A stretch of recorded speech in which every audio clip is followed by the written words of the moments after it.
So in the last class, we completed the first chapter of Brahmaratna Sangra, Prapanch Vivek, in which we understood the form of the universe as accepted in the philosophy of Sri Mahaprabhuji. Now today we are going to start the second chapter, consideration of the individual being, the Jivatma, which are created by Bhagavan. So this whole chapter will be making us understand the form of the individual souls, how they are created, and what is the how do they survive on this world, and how they attain liberation or any sort of result at the end of their life. Fine. Whoever has a turn today may start reading the topic.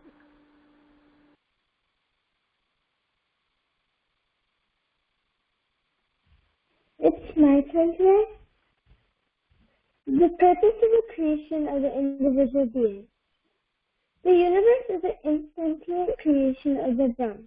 The sport of Brahm, the universe is like a playground or stage. So The drama it's not clear. performed. Your voice is not clear. Can you hear me?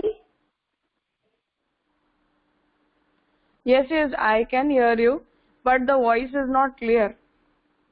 I am not able to hear you properly. If you're using Bluetooth headset, just use regular headphones or without headphones.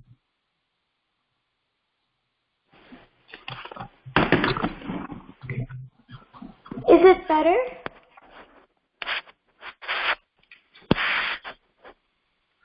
Yes, better now. Okay. The purpose of the creation of the individual beings. The universe is the insentient creation of the Brahm. In the sport of Brahm, the universe is like the playground or stage. The drama cannot be performed only with the stage in absence of the actors. Likewise, the playground may be there, but if the player is not there, the play cannot take place. Without an artist or a player, the stage or the playground will be quite lifeless, passive, and meaningless. Similarly, if the beings are not there in the universe too will become utterly lifeless and inactive. The sport then cannot take place. There will again remain only Brahm and nothing but Brahm. Despite the universe, the joy of the sport will be wanting. Again, Brahm would remain alone only. In spite of the universe, even the revealed creation cannot enjoy the sport alone. Sportsmen are much for the sport, and actors are necessary for the drama. Despite the universe, similarly is one utmost necessity to manifest beings to perform the sport in this. Otherwise, it would have been an insentient and lifeless universe. This is the very reason why Brahm was created. This is the very reason why Brahm has created sentient beings along with the insentient creation. And to paraphrase, the universe is the insentient creation of the Brahm. Within the sport of Brahm, the universe is just like the playground or stage. The drama can't be performed solely with the stage in absence of the actors. Likewise, the playground could also be there. However, if the player isn't there, the play cannot take place. While not associating an creative person or player, the stage or the playground are going to be quite lifeless, passive, and meaningless.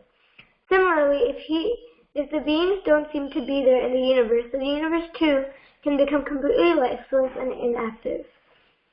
The sport cannot take place. There will once more remain solely Brahm and Ziv, however, Brahm.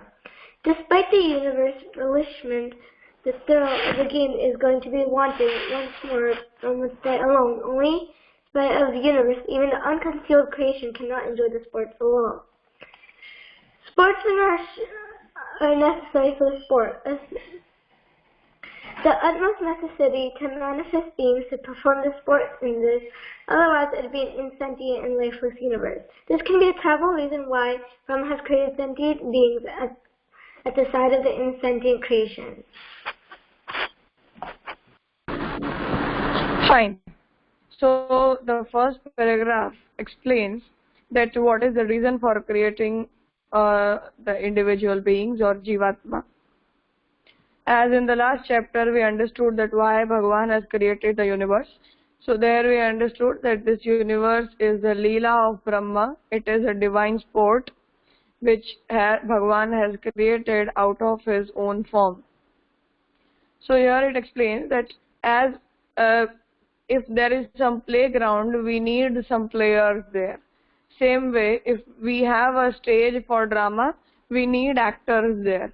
So the whole universe is like a playground or a stage, and all the Jivatma, all the souls which are created by Bhagavan, they are like the players or the actors who have to perform on the stage or who have to play on the playground.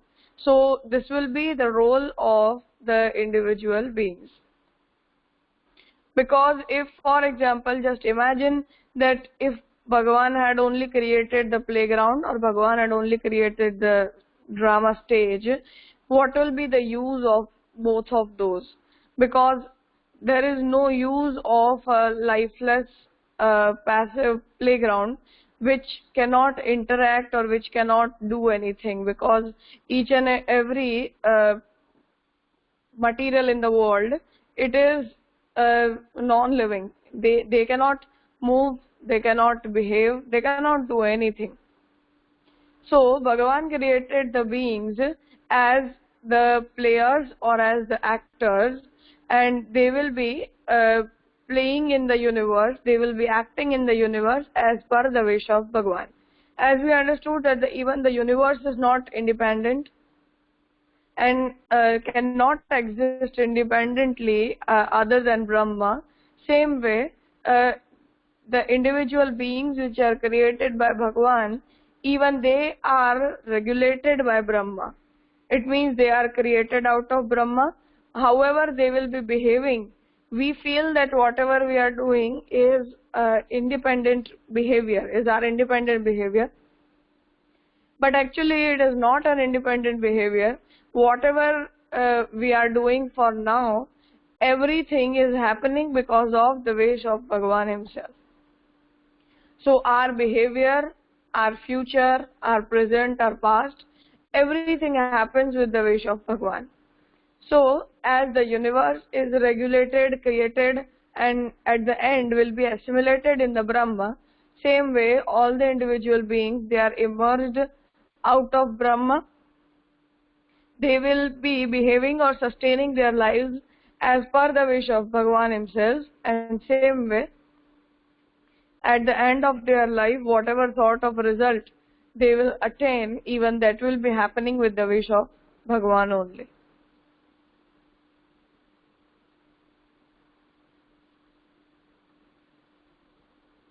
Any question?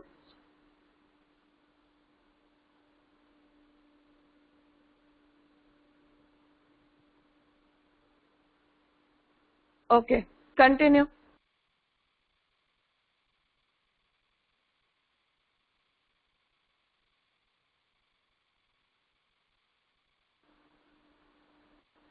I am not able to hear you. You may unmute your phone and then speak out.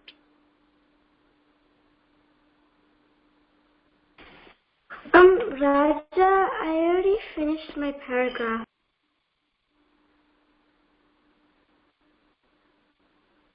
No, you may continue with reading the next topic. I said so. Oh, okay. The emergence of the individual beings. The beings emerge out of the Sat, existing attribute of Brahm, and Chit attribute of being conscious about the existing parts of the Brahm. Narrating the process of this emergence, it has been said in the Upanishad, I made manifold into many forms out of one. The Brahm had this kind of desire to become many. So innumerable particles of insentient things and sentient beings have emerged out of the Brahm as countless sparks that emanate from the fire. Thus, the Brahm itself manifests as beings. These beings, too, are the particles of the Brahm, and so they're like the insentient universe of the nature of the Brahm and departed from the Brahm. So, to paraphrase this, it says that the sentient beings are a part of Brahm, and they have come out of him to become a part of the universe. It also says that it manifests into many forms out of one. So that means that there are multiple particles of insentient things and sentient beings that have come out of Brahm, and that they're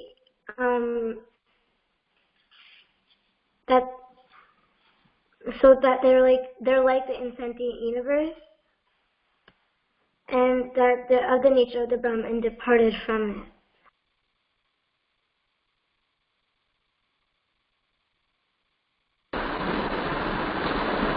So this explains that how are the individual beings emerged out of Brahma. So as the universe is created out of the Sat attribute of Brahma, the same way the individual beings or the Jivatma, they are created out of Sat and Chit attribute of Brahma. The additional attribute is of Chit, the consciousness. So what is the result of having the Chit attribute in them is that they would be aware of their existence. The universe exists, but the table, the chair, all the non-living objects, they are not aware about their existence. This is because they are just created out of the Sat attribute.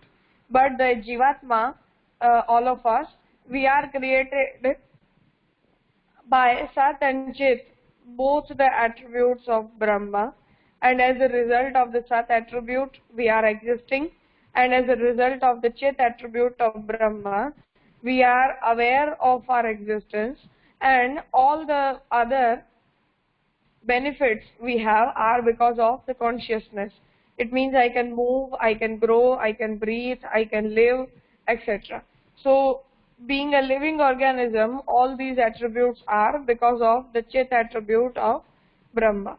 So the narrating the process of the emergence, the Veda explains that Brahma once wanted to manifold into many forms out of one, and with the wish of Brahma, innumerable particles of insentient beings and sentient beings were emerged out of Sat and Chit attribute of Brahma.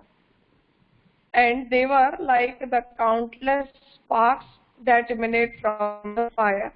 So as out of the fire, the lots of sparks are emanated, same way all the Jivatma and all the worldly objects, they were created out of Brahma.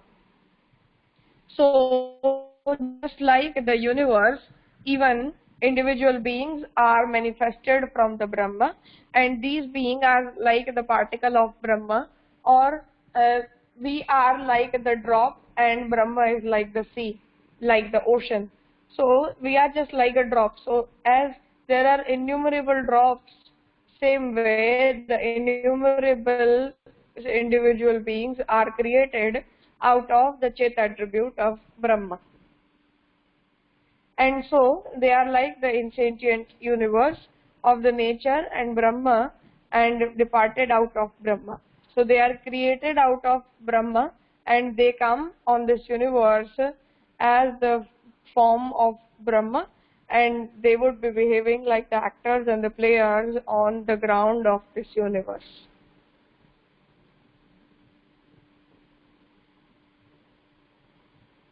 Any question regarding this?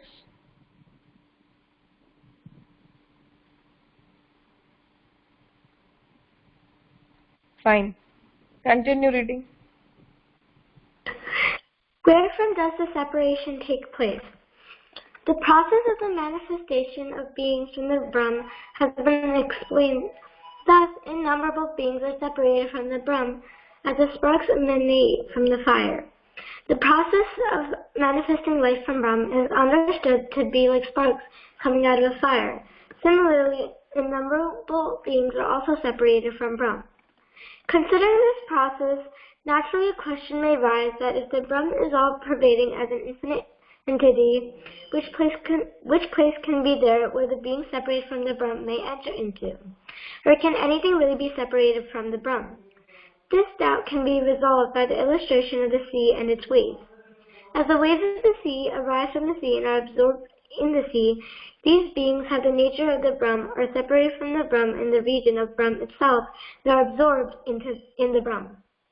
Everything is possible in the Brahm as he is the resort of contradictory attributes, Viruddharmashraya. And to paraphrase that, the method of the manifestation of beings from the Brahm has been explained thus. Countless beings are separated from the Brahm because of sparks emanating from the fire.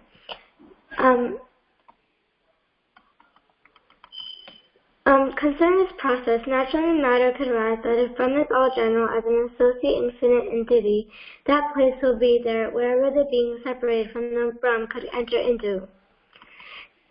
This doubt can be resolved with the illustration of ocean waves. As the waves of the sea arise and are absorbed in the sea, the same thing is occurred with the beings having the character of the Brahm and get absorbed into the Brahm itself.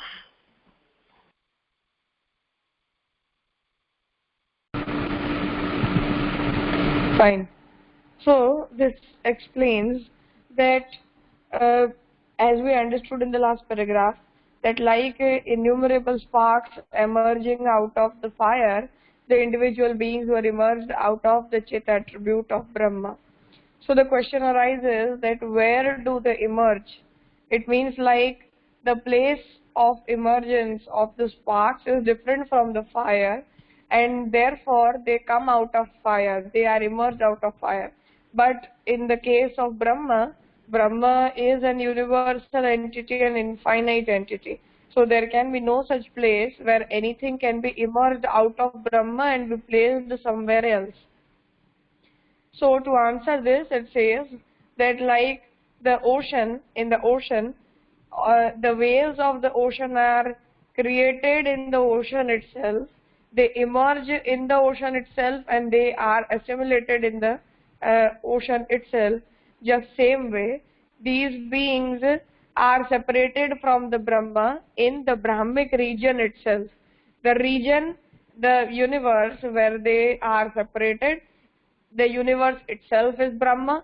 The place where universe is existing, the space where universe is existing, even it is in the Brahma.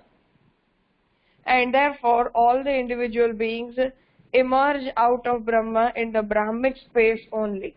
They don't go anywhere else because there is no such place where Brahma is not present, because Brahma is all-pervading.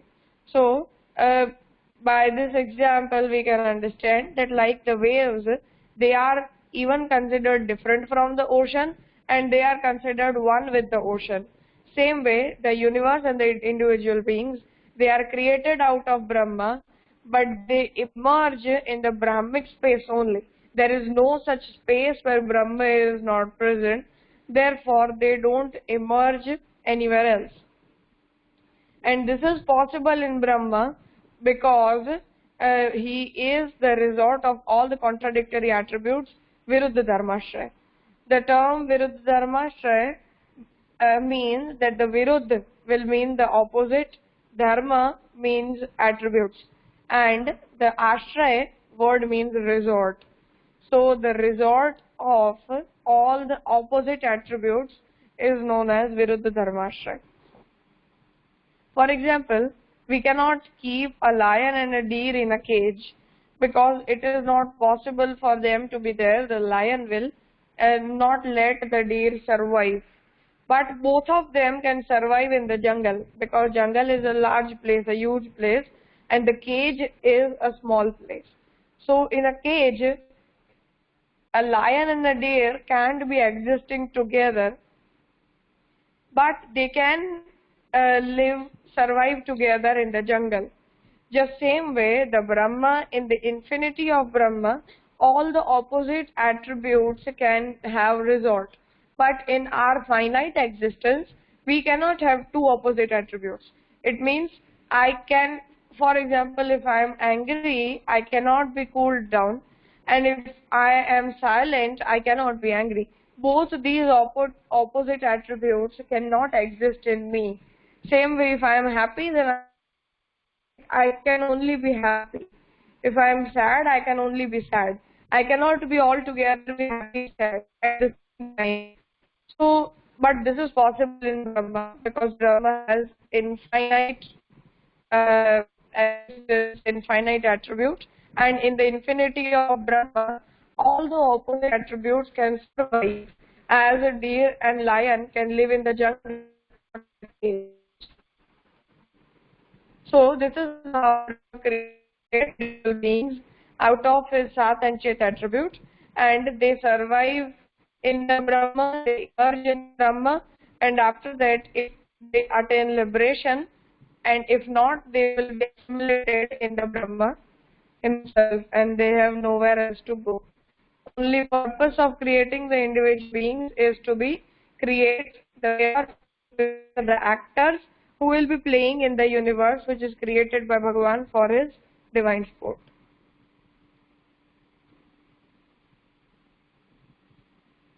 Any question?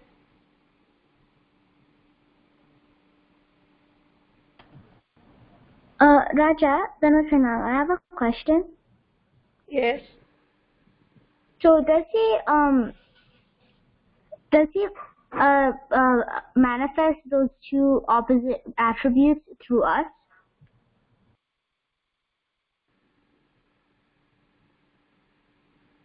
Can you explain? So does Brahma, like when he has those two opposite attributes, as you said, inside him, does he manifest that through us?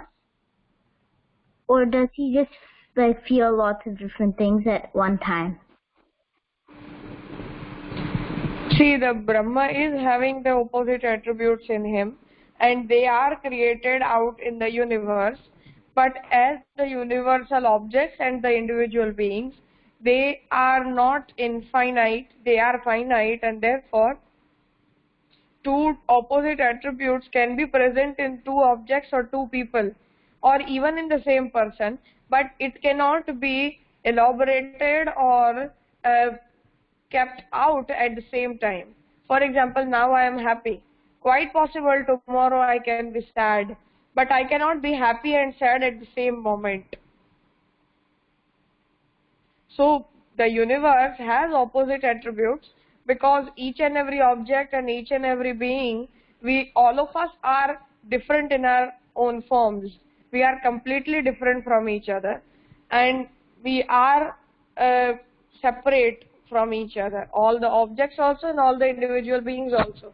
But we are obviously, this variety is created out of the infinite attributes Brahma is having in itself, but these attributes are manifested in us, but they cannot be present in us at the same moment because we are finite.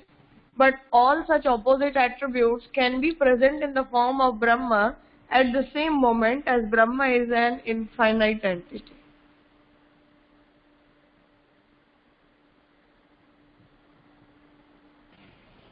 Dhanvat Pranam, Raja. Yeah. Are you clear? I understand, yeah.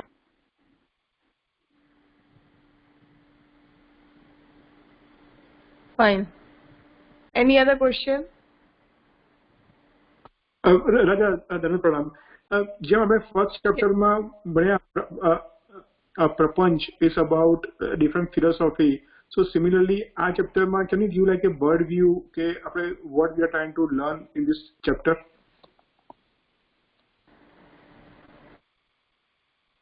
See, in this chapter, we are going to understand the form of individual beings, the Jivatma, all of us, regarding our form, the purpose of our creation, and what is the expectation of Bhagavan from us, how are we supposed to live here, how are we supposed to live here, what is the ideal condition of the individual being, how individual beings are bound with all the worldly objects and matters, and how they attain avidya, maya, how they can be liberated of these bondages, or what will be the process of their assimilation in the Brahma after the pralaya, etc. So the whole chapter will go on with the topic of individual beings, the Jivatma, and all the perspectives and flows of Jivatma which we find in the universe.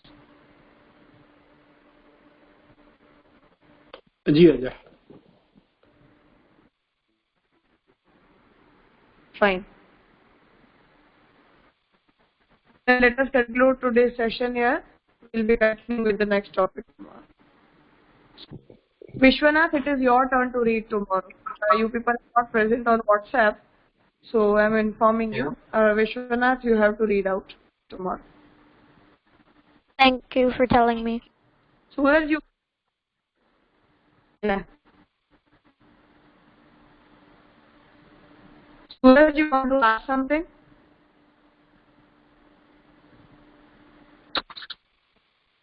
No, Raja, sorry.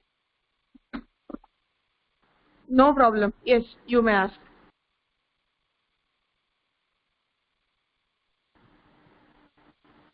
I think Raja. Raja, he was just saying Dandat Pranam. Ji, Raja. Okay, Dandat okay. Pranam. Fine, fine. Yeah. We'll be continuing tomorrow.